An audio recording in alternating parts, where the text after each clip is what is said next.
How to blur part of a video in CapCut. Let's get into it. Start by importing your footage, then press Option or Alt on your keyboard, click and drag up. This will create a duplicate. Next, select your bottom layer, then come up to Effects, search for Gaussian Blur and drag this blur onto your bottom layer. For right now, I'm just going to disable the top layer so we can see what we're working with. The reason why we chose this specific blur is because we can increase or decrease the level of the blur to suit what you need. I'm going to go for about 75%. This can be altered later if you need to. I'm then going to re-enable this top layer so that we can see what we're working with. Make sure that you have this top layer selected, then come over to Video, come into Mask and then choose Add Mask. If you're a pro member, you can use the pen tool to really fine tune your mask. If you're using the free version, there's a bunch of different options that you can use too.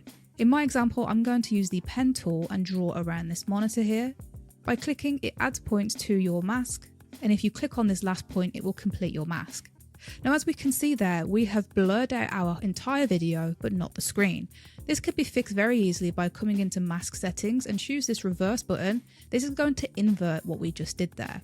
Now, if I click out of this, we can see that there's quite a harsh line around this mask. This can be fixed by making sure you have that clip selected, then come into feather and increase this feather to suit your liking for your video. Be careful not to go too far as you will feather out the entire mask. Now, if you have a video that doesn't have much motion, you're pretty much done here. However, if I play this back, we can see my video is moving, but the mask is not moving with the video.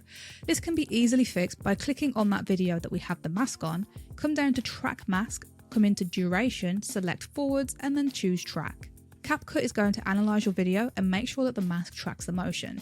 Now, if we play this back, we can see that that mask is now moving with the video, and that's all there is to it.